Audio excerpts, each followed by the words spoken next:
Hello, welcome to Inspiring Women with ADHD. I am Renee Allen, the host of this podcast.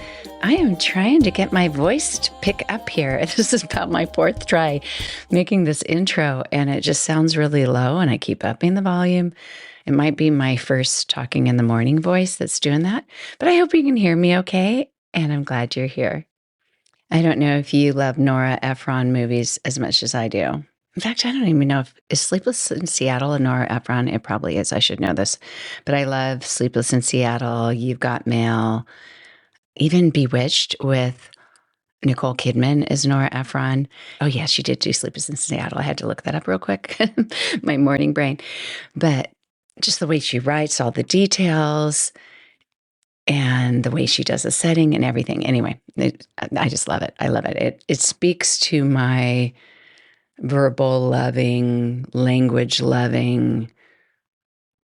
The way people say words is like eating a delicious meal to me if it's done really well. So I just love words put together well. Back to that on Sleepless in Seattle. Meg Ryan's character is listening to the radio and she hears the lady on the talk show when Tom Hanks' character calls in. Well, actually, his son calls in.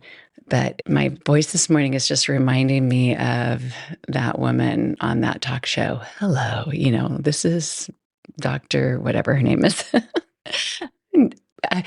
I swear, details don't come to my mind when I want them to. Of course, I just had to look to get it out of my brain or get it into my brain, but it's Dr. Marcia Fieldstone. In case you were wondering, if you haven't seen Sleepless in Seattle, if you're a lot younger and it wasn't your mom's favorite movie, so you didn't see it 100 times like my kids did, watch it. It's super, super wonderful. And you could think of it as a Christmas movie or a Thanksgiving movie because it does have some holidays there, even Valentine's Day. No spoilers. But anyway, back to the topic for today. Purpose, finding your purpose, a purpose-driven life. Do you feel like you need to find your purpose? Do you already sense your purpose? Is it something you're concerned about? It's kind of interesting because just like, there have been all these different fad diets or these different changes in nutritional information. If you've lived as long as I have, you've seen the whole diet industry go from lose weight, the grapefruit diet, Richard Simmons' Never Say Diet. That was my first diet book, the first of 100 at least. But you see these changes over time in the trends of, and it could go with information too, and scientific information about nutrition and stuff. But there are all these trends in dieting or nutrition or eating plans or what's the best way to eat or the best way to lose weight, or let's not worry about losing weight, let's be healthy. All these different approaches. And I look at different phases. It could change with decades. It could change every few years.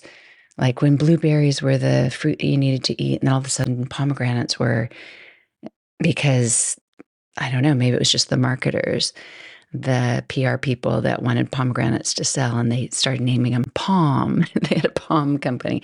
I've loved pomegranates since I was little, so I've been amazed that when this started, I thought, oh, now everybody loves pomegranates, and you can even buy pomegranate seeds at Costco that have already been seeded for you, and now there's videos of how to open a pomegranate perfectly and all that. Maybe that's phasing out a little bit.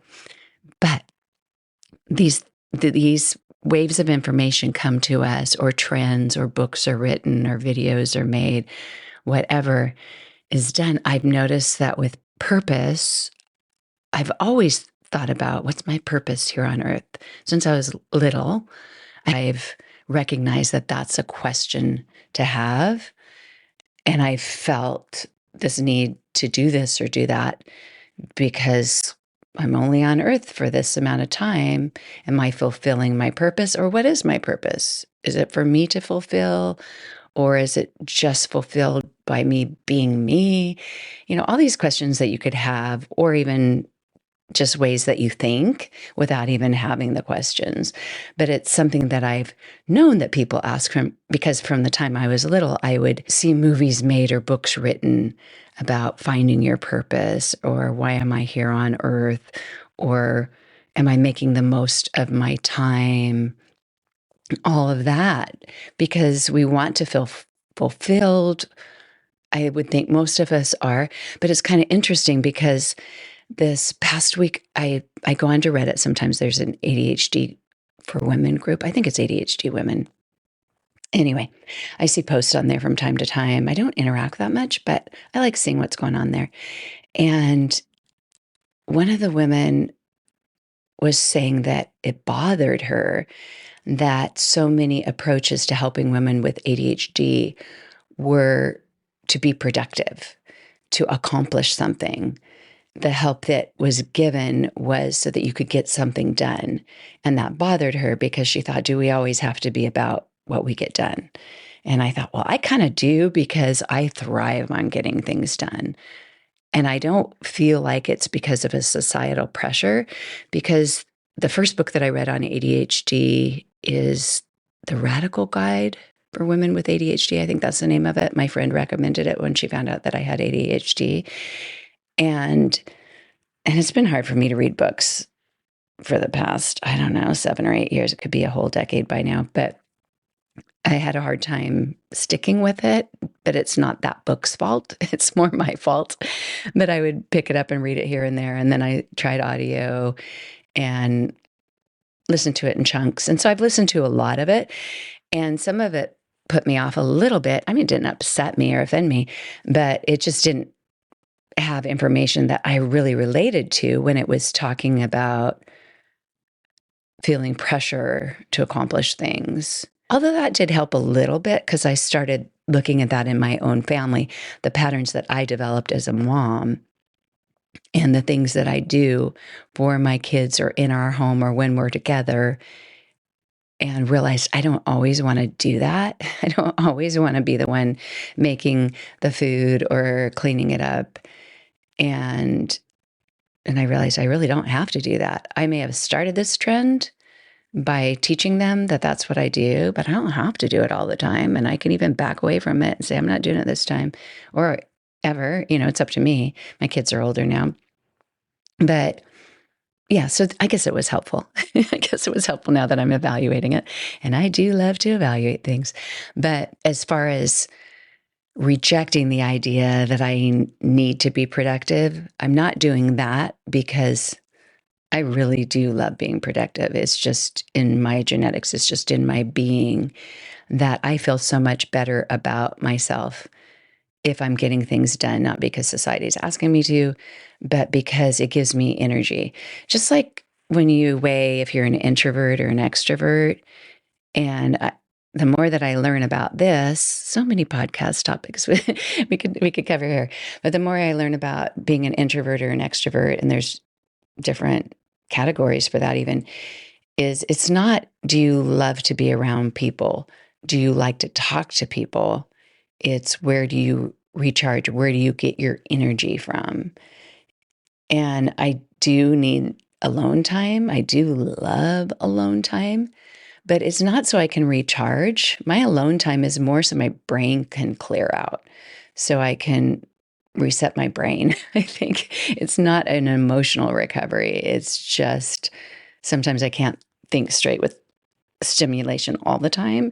And so I really do love the alone time, especially when I want to accomplish something big or a project, or, like I describe it, wrap my head around what I need to do and get myself to do it. But I really do get my energy from being with people and being around people. And it's interesting also, because as much as I love to be around people, I need my space when I'm around people. And if you have any form of claustrophobia around people, it may not be that you can't be around people at all. It may be that you just need a little space. So when you're in traffic, you need some space between you and the car in front of you. People to the side can't really help that, but being in the left lane is nice if you don't have people on both sides of you. But if you're in the left lane, the center lane, to the median, and there's a cement wall and it's really close and there's hardly any shoulder, you might feel, I'm just going to call it claustrophobia, but you might feel that anxiety from being so closed in. And if you ever have been in construction where you have the cement on both sides, oh my goodness, it drives me crazy, especially when it's not a really slow down zone. If you can only go 35, 45 miles an hour, I can handle it. But when you're allowed to go faster and it's like that, there's a spot in Nevada that was like that. And I think you could slow down from 80. Oh, my dad would totally know this. My dad knows every time that there's a speed restriction in any road he's been on, and he always warns us about it. So it's so funny. But yeah, that is really hard for me. Backing up to extrovert, introvert, I love to be around people. I need some space when I'm at Disneyland or when I go to a concert. I love being around all the people. I don't even mind being really close to them in the stadium. I went to a college football game on Saturday, and it was super, super great. It was so much fun, and our team won, so that made it even better. But what even made it better for me, oh my goodness, I am so off track here. Bear with me here. What made it better for me, and this is the energy that I get, the recharging that I get from the people, is seeing so many people, because this was an away game for the team that came together. Seeing so many people, about 1/4 of the stadium was our team, because there were so many people across the country that went to this college. And on top of that, I didn't feel negative energy from the home team. It was their homecoming. They were charged up. They were 100% hoping to win. And they were ranked well, and our team was ranked well. So it wasn't like they were feeling pessimistic about the possibility that they could win. But when we got there, over and over, I heard people say, "We're glad you're here. Glad you came. Thanks for coming to the game." And I thought, what on earth? The first time I thought, is that someone from our team saying that? But it wasn't, because most of the time when walking in, we were surrounded by, it was University of Central Florida. It's UCF. And when you're from California, a UC is a University of California. So it's a little confusing for me. And then UCSF is UC San Francisco. So I kept saying the wrong thing. But UCF in Orlando, kudos to them. Most friendly away team I've ever been around. And I've probably been to, I don't know, 6 or 7 away games for BYU. I went to BYU. So BYU is a school where people come from all over the country, even from other countries. So when you go to an away game, there are usually a lot of people, because a lot of fans, because not very many people, not the majority of people who go to BYU are from Utah, even though it's a Utah school. The majority of the people don't live in Utah. I learned that. There's a big chunk from California, and I was from California. So I learned, I think there were more Californians there than Utahns. I don't know. Anyway, back to this. The connection with the people was amazing. Our team or their team, even at halftime out in the portal area, I talked to UCF fans. I talked to BYU fans. I was wearing a Dodger hat because it's the same color as BYU's royal blue. And a lot of people talked to me about Dodgers because they're in the World Series right now. And they just won this amazing game, the very end, 10th inning the night before. And they barely won in the second game. But yeah, so far so good. We'll see. But back to the topic of purpose. And it's actually related to all my socialness and my love of being around people. Is I haven't really struggled with finding my purpose, because in the time of what's your mission statement? Stephen R. Covey started that. If you're not familiar with The 7 Habits of Highly Effective People by Stephen R. Covey, it came out in the 90s, I believe. I first heard about it in 90, right around there, when I lived in Los Angeles, Pasadena. I was part of a book club of couples, and we get together and talk about it. That was my first book club, in fact. But fabulous, fabulous book. And one of the things that Stephen R. Covey suggested was having a mission statement, whether it's a personal mission statement or a business mission statement or whatever your organization is, deciding what is the mission, what is the purpose of this organization, what is your mission in life. It's kind of hard sometimes to just dial it down to a sentence or two. And it wasn't like somebody was making me do it.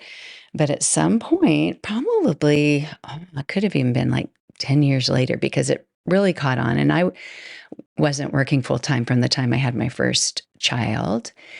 So I wasn't surrounded with that, but I knew what it was. And so when people would sign their emails or say their mission statement, and that's probably when I figured out that people were doing it, was when I got on the internet and we got our first computer in 1999. And that's when I started seeing people's mission statement behind, at the bottom of their emails, or the line. I can't talk, I swear, but I'm keeping on going because it's hard to stop when you're recording and edit as you go. I've done it, but I'm not doing it right now. But anyway, I really gave it some thought. And the thing that made me feel the best, what I wanted to do the most, was to let other people that I'm around, and even within my reach here, I haven't met a lot of you, but I'm hoping it comes out. And it might seem weird because, like, how could I know? I haven't met you. But everyone that I've met, unless they're being really mean and I can see it in their eyes, but I have to have that clause because sometimes people are like that. But anyway, 99.9% of the people I've met, when I'm with them, and especially if I have enough time to see their eyes, to be with them, I get a very strong sense of how amazing they are. I can just see it. I can just feel it. And I know that they don't always see it and feel it. And when I thought about what would be my mission statement, it would be to let everyone know how amazing they are, how wonderful they are. And I think I even had a signature on my email. I hope you know how, I don't know how I worded it, amazing and fabulous and wonderful you are. Because I think it is easier for other people to see than the actual person to see, especially when we have, just criticism about ourselves, or when we hear criticism from other people or negative things from other people. Somehow that sticks more than the positive. And as a parent, as a mom, you see that in your children. And as they get older, especially girls, when they become teenagers, they start to see their flaws. And you think, oh, I wish you didn't see any of that. In fact, I wouldn't have even noticed any of that. I remember when my two oldest daughters, so I have 6 kids, 2 girls, 2 boys, and a girl and then a boy. So I love the Brady Bunch as much as I love Nora Ephron movies. And that was fun to have 3 girls, 3 boys, all with the same husband, dad, though. But anyway, when I used to say I was a Brady Bunch mom, people would say that. So, oh, did you bring your 2 family? Oh, no, just 3 girls, 3 boys. But back to them, I remember when I started getting insight, going in their bedrooms or whatever, and hearing them talk about, I wish my eyebrows didn't do this, or I wish this. And I think, no one even thinks that about your eyebrows. And that gave me insight into what do I worry about that I shouldn't. I shouldn't.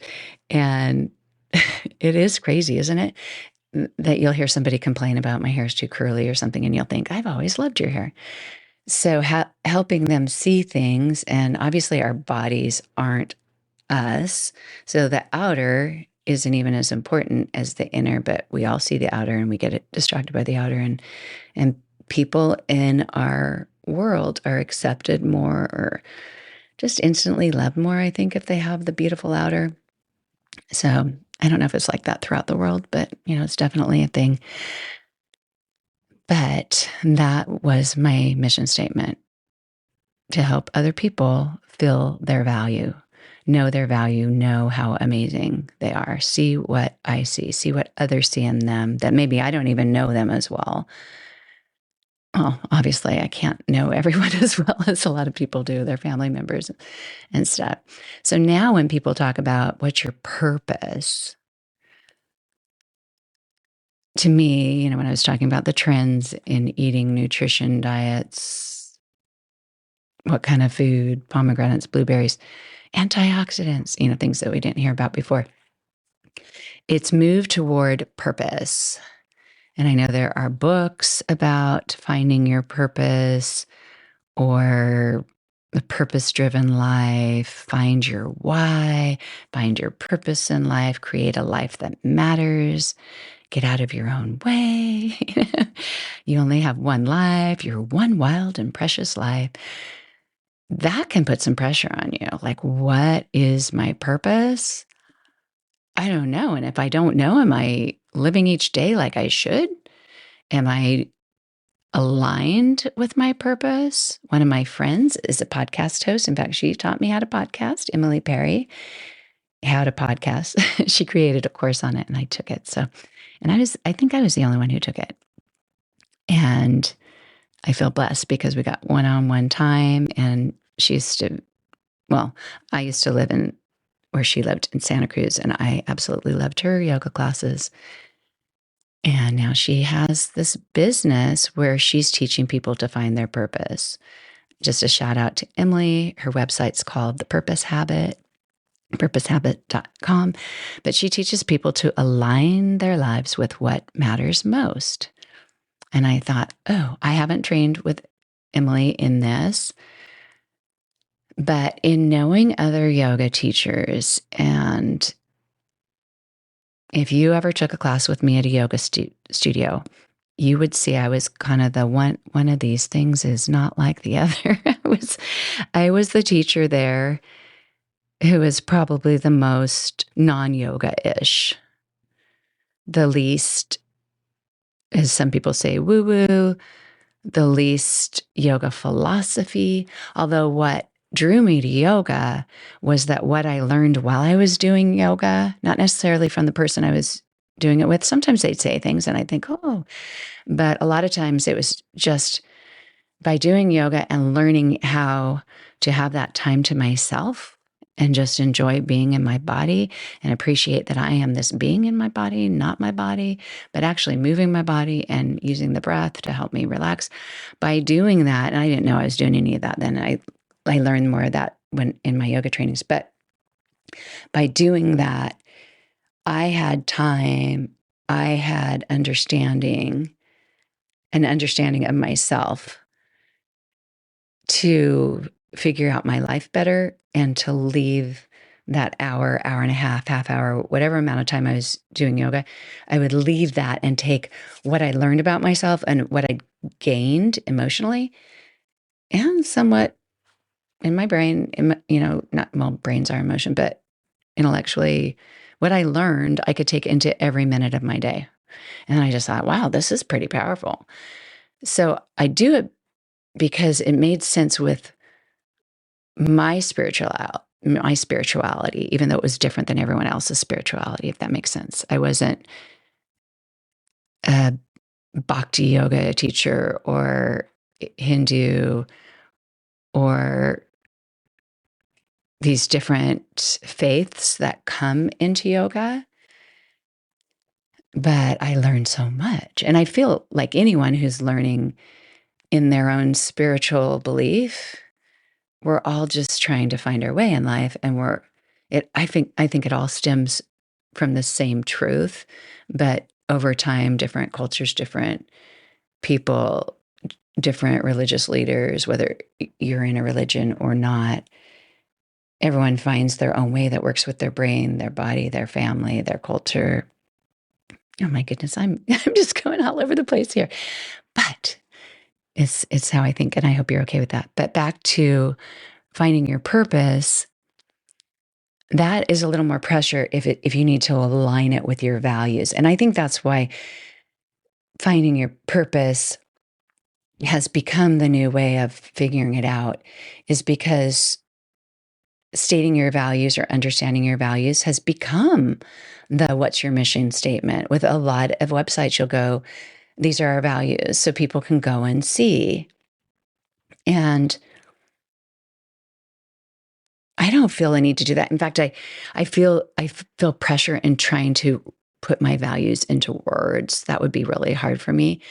And I know it's really hard for people to put their purpose into words. My cousin did a training. I don't know if it was an online course. I think it was an online course, 6 weeks or something, with a woman. And she said when she got to the part where she had to find her purpose, it stressed her out like crazy. She really was, I don't know if beating herself up is a good way to look at it, but she was stressed about it. She was frustrated that she couldn't figure out a purpose to submit, to write on there, like everybody else probably in their Facebook group was saying, I found my purpose and this is what it is. And maybe they didn't have to share, but I think it was part of it to figure that out and share, whether with the instructor or with everyone. And it was so hard for her. And she and I have a lot in common. We were roommates in college. She's a grandma now, and her life has changed a lot because of some health problems. And she just realized, I think my purpose can change daily, weekly, and it's figuring out the purpose each day. What do I want to do today? Who do I want to help? Do I want to take care of myself? And that's what worked for her. And I thought with women with ADHD, and she doesn't have ADHD, but with women with ADHD, if it's hard for you to figure out your purpose, and I'm not saying you have to, but if it brings you stress to narrow it down, it can be hard because you're trying to align it with a value, and maybe your purpose isn't going to be the same day to day. If there was some purpose coach out there that could say, oh, I'm looking at your life and actually I can see an overwhelming purpose, like an overall purpose to all the things you're doing, and they could put it into words. But don't feel like you have to put it into words, especially if you have problems making decisions, perfectionism, all that stuff. If it takes you down a hyper-focused rabbit hole that isn't productive, that's just kind of research-wise, you ever do that where you just keep looking into things and looking into things and looking into things and not taking action, just let go of the idea that you have to have that purpose written down and just give yourself grace there. And it might show up for you later, or it might not. Or in 2 years, somebody may have a new phrase that's a way to guide your life. And whether you decide I'm going to give myself a statement, write something that fits that, you could, but only if you feel like you really want to.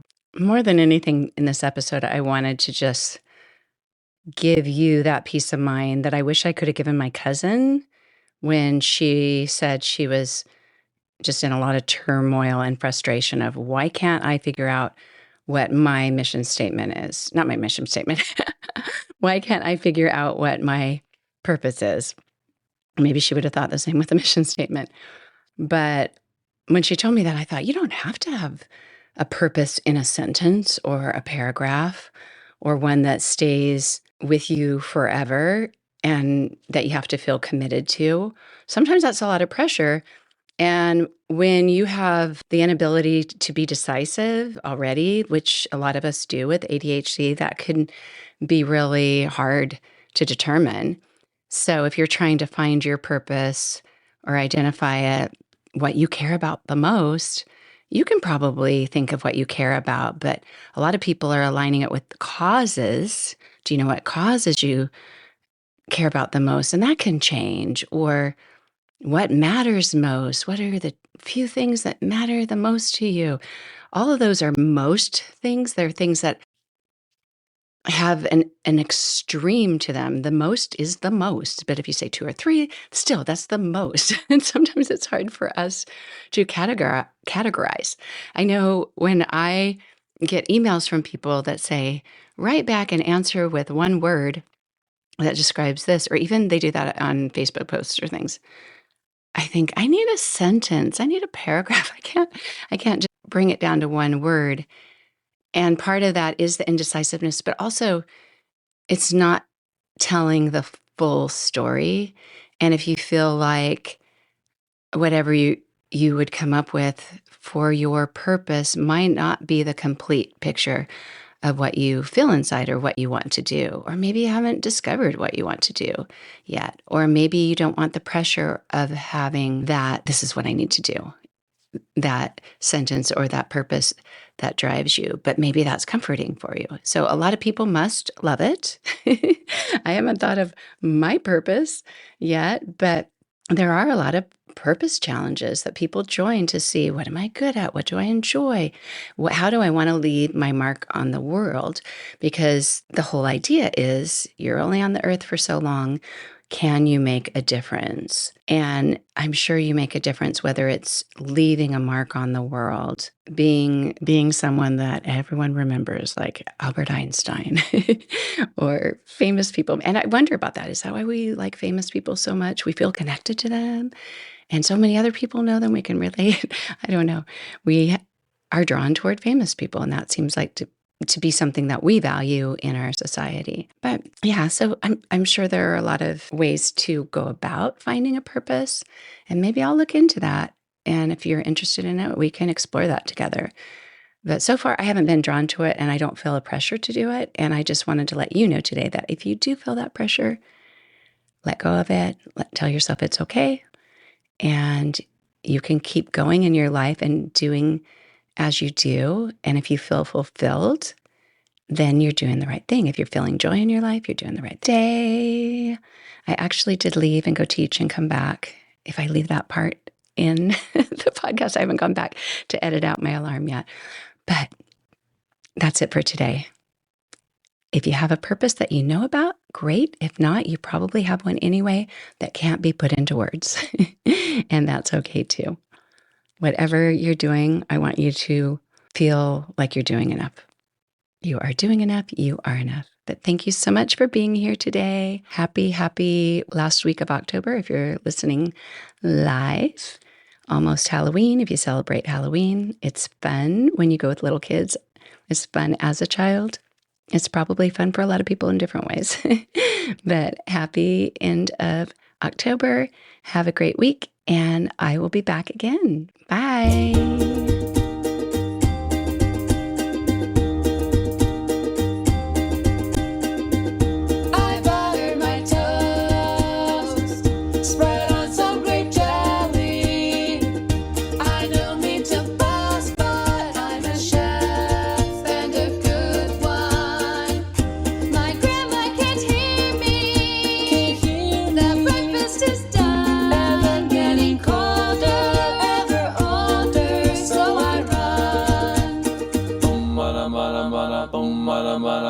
Open windows, broken shadows.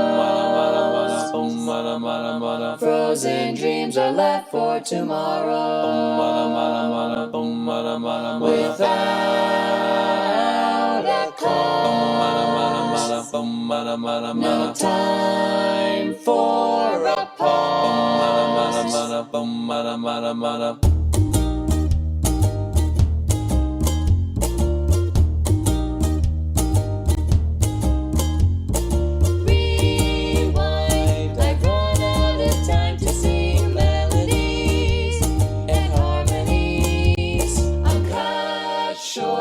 The silence of sound has yet been found, but not by me.